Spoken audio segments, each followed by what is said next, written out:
Después de hablar 2 años con ella, crucé medio planeta para conocerla, y me recibió como un desconocido. Todo empezó con un mensaje directo. Era un miércoles por la noche.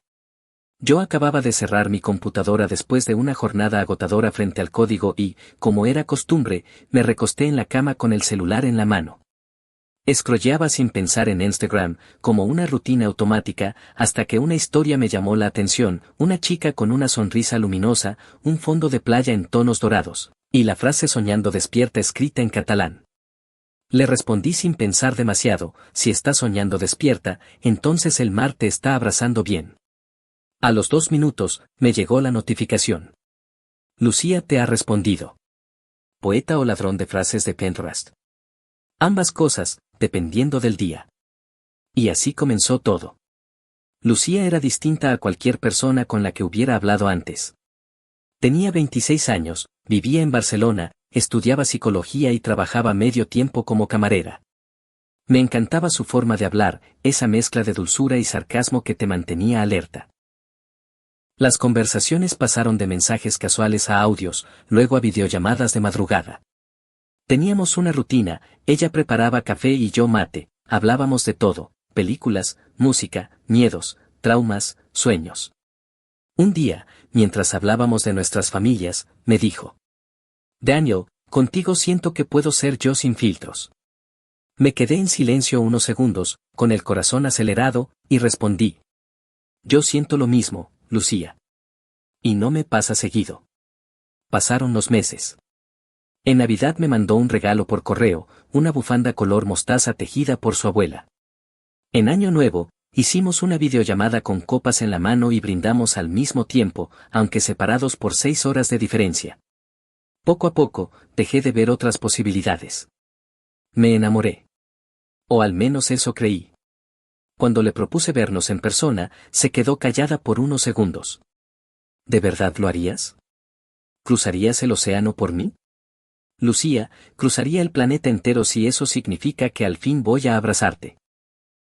Nos pasamos una noche entera planeando cómo sería, ella esperándome en el aeropuerto con un cartel gracioso, yo bajando con cara de agotado y el corazón desbordado. Me imaginaba nuestra primera caminata por el barrio gótico, su mano tomando la mía por la Rambla, su voz guiándome entre los secretos de su ciudad. Claro que hubo advertencias. Mis amigos me miraban como si estuviera por cometer una locura. ¿Y si no es quien dice ser?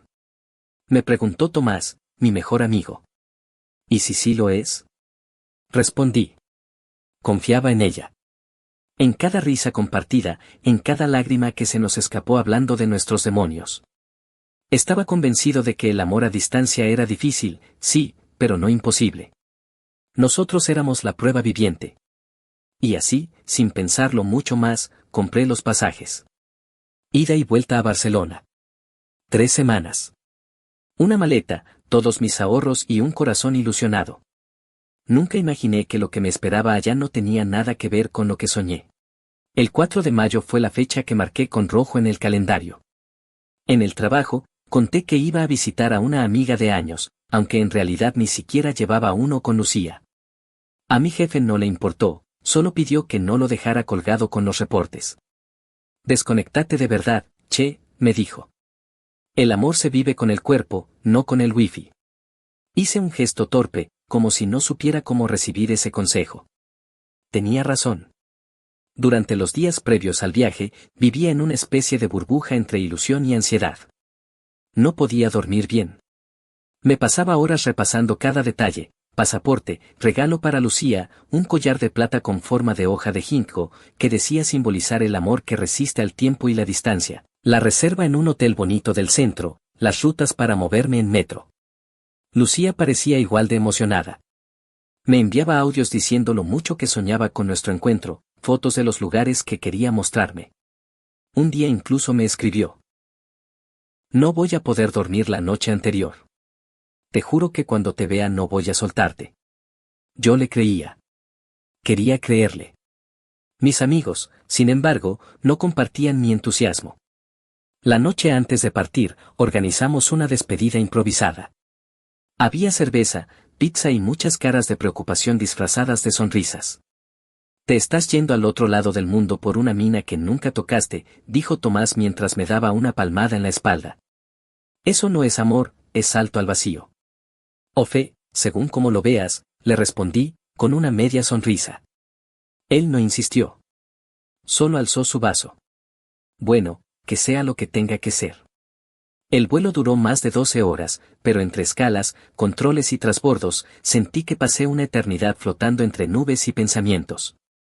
Vi varias veces nuestras fotos compartidas, recordé las noches hablando hasta las 3 de la mañana mientras afuera el cielo se ponía violeta. Cuando el avión empezó a descender, sentí como el corazón se me trepaba hasta la garganta. Me arreglé lo mejor que pude en el pequeño baño del avión. Al salir, tomé el collar del bolsillo interno de la mochila, como quien se aferra a una promesa. Al pisar suelo español, una mezcla de emoción y nerviosismo me nubló la vista. Saqué mi celular, prendí los datos, y vi su mensaje. Estoy llegando. Hay tráfico. Espérame en la puerta 3. Esperé. Pasaron 15 minutos. Luego 30. A los 45, la ilusión empezó a tambalear. La gente llegaba, se abrazaba, se besaba. Y yo seguía ahí, solo, con el collar en la mano y una maleta llena de expectativas. Una hora después, Lucía apareció. Pero no con un cartel. Ni con una sonrisa. Solo con una expresión cansada, como si verla a ella fuera un trámite más del viaje.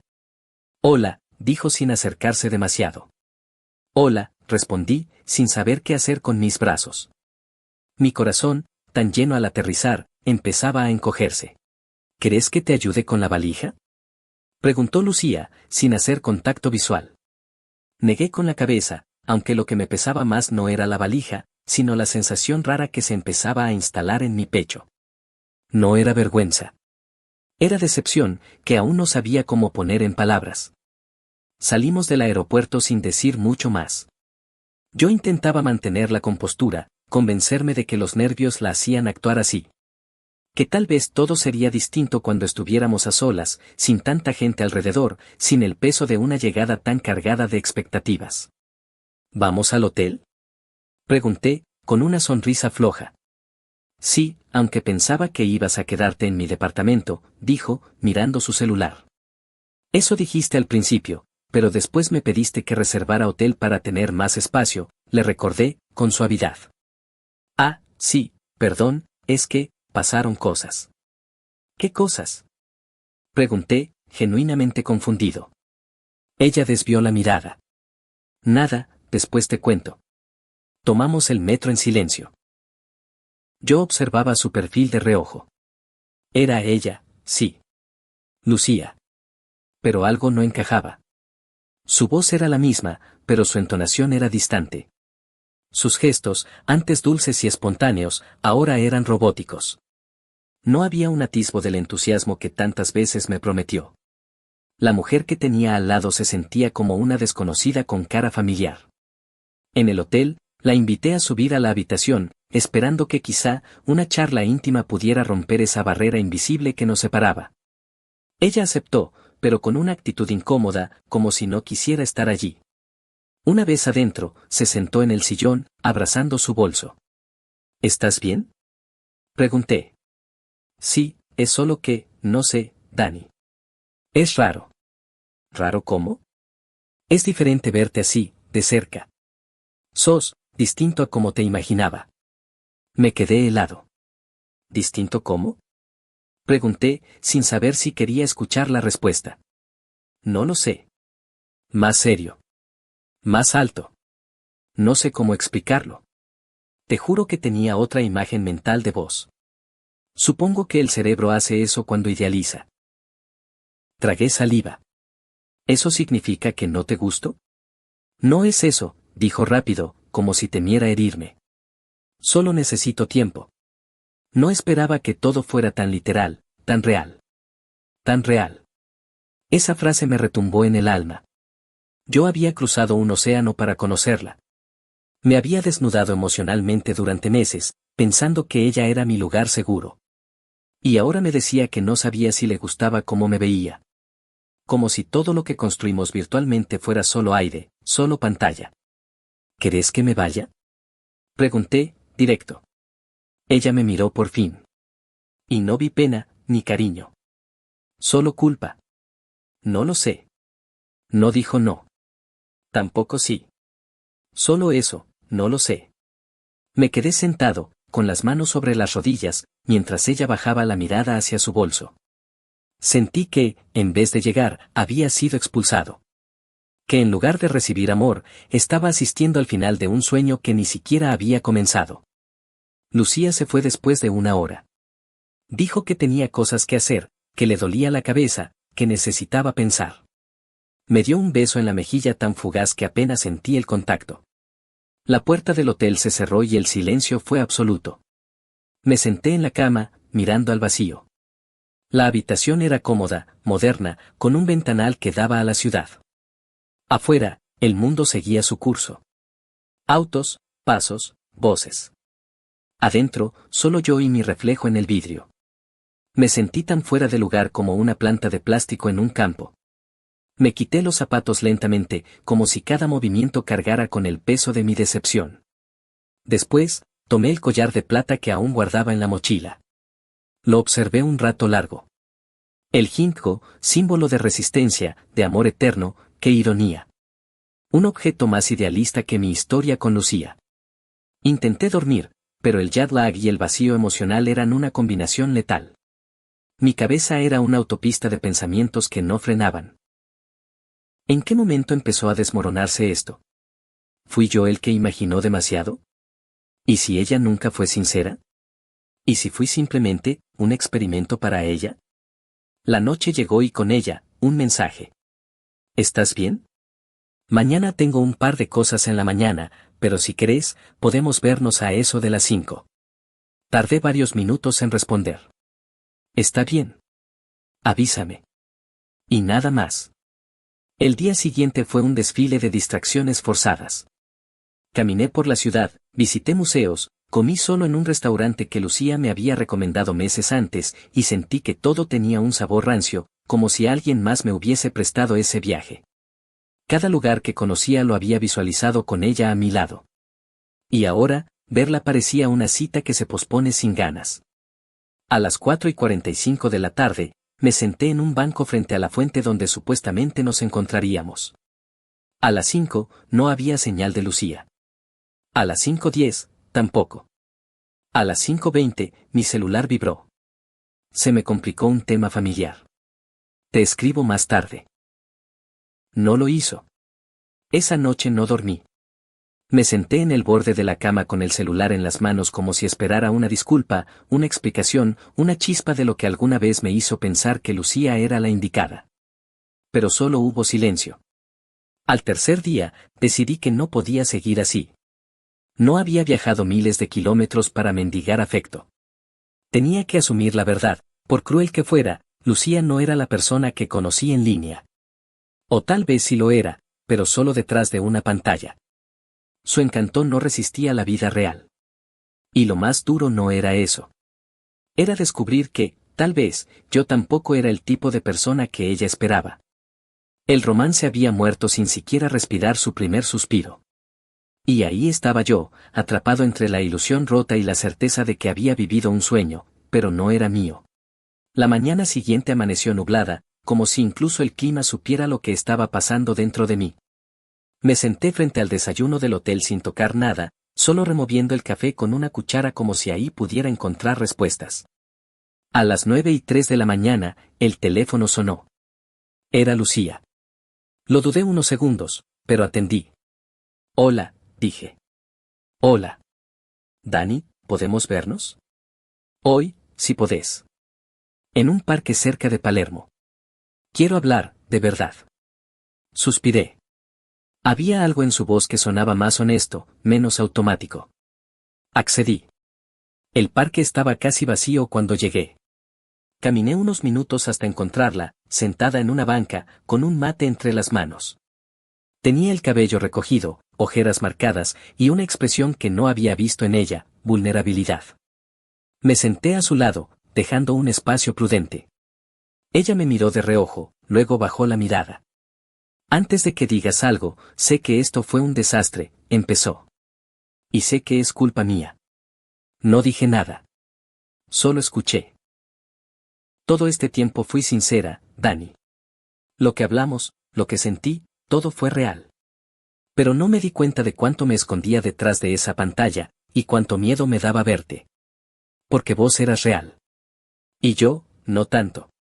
¿Qué querés decir con eso? Que no soy la Lucía que te vendí. No porque te haya mentido, sino porque exageré mis virtudes y escondí mis caos. No soy tan segura como parecía. Me cuesta confiar, me cuesta sentirme merecedora de alguien como vos. Pensé que, cuando vinieras, me sentiría feliz. Y en cambio, me paralicé. Su voz temblaba. Por primera vez, parecía sincera. Pero no sabía si podía confiar en esa versión. ¿Por qué no me lo dijiste antes? Pregunté. Porque me sentía culpable. Y porque tenía miedo de perderte. Pero después, al verte, entendí que ya te había perdido incluso antes de llegar. No te traté bien, lo sé. Y no tengo excusa. Me quedé en silencio. El parque seguía tranquilo, y por un segundo, el mundo parecía suspendido. Yo crucé el mundo por vos, Lucía. Dije, sin rencor, pero con una tristeza profunda. No necesitaba que fueras perfecta. Solo quería que fueras honesta conmigo. Como lo fuiste ahora. Pero ya es tarde. Ella bajó la mirada. El mate en sus manos temblaba levemente. ¿Y ahora qué vas a hacer? Preguntó, con un hilo de voz.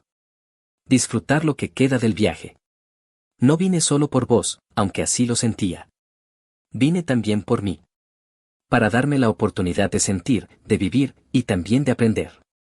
Ella sintió, con lágrimas silenciosas que no intentó esconder. Nos quedamos unos minutos más en silencio. No hubo abrazos. No hubo reconciliación. Solo dos personas que se habían conocido tarde. O tal vez en el momento justo para entender que no estaban hechas para un final feliz juntos.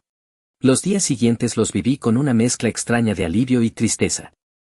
El dolor seguía ahí, sí, pero era distinto. Como una herida que había dejado de sangrar. Sabía que cicatrizaría, aunque la marca quedaría para siempre. Cambié de hotel.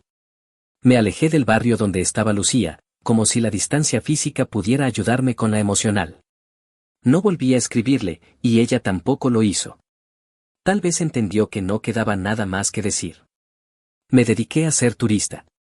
Caminé por San Telmo, visité librerías escondidas en pasajes angostos, probé empanadas en mercados locales, y me senté durante horas en cafés con mi libreta abierta, escribiendo pensamientos sueltos. Redescubrí una parte de mí que había descuidado, la que disfrutaba estar solo, no por resignación, sino por elección. Una tarde, mientras caminaba por Recoleta, vi una postal en una tienda. Tenía la imagen de un árbol de ginkgo dorado en pleno otoño. Sonreí con cierta melancolía y la compré. No para enviarla a nadie, sino para recordarme que incluso los símbolos rotos pueden recuperar su belleza en otro contexto. En una plaza cercana, me senté a escribir en el reverso. Querido yo del pasado, no lo lograste con Lucía, pero lo intentaste. Diste el paso, cruzaste el mundo, amaste sin garantías. Eso te hace valiente, no tonto. Volvé a confiar. Todavía hay historias que merecen ser vividas. Guardé la postal entre las páginas de mi cuaderno. Y por primera vez en días, respiré profundo sin que me doliera el pecho. En uno de mis últimos días en Buenos Aires, conocí a una señora mayor en un café que me vio escribir y se acercó con curiosidad. ¿Sos escritor? Algo así, respondí. ¿De historias reales o inventadas? Pensé unos segundos. Reales, pero a veces, quisiera que fueran inventadas. Ella rió. Entonces vas por buen camino. Los mejores escritores saben lo que es perder algo. Y aún así, siguen contando historias.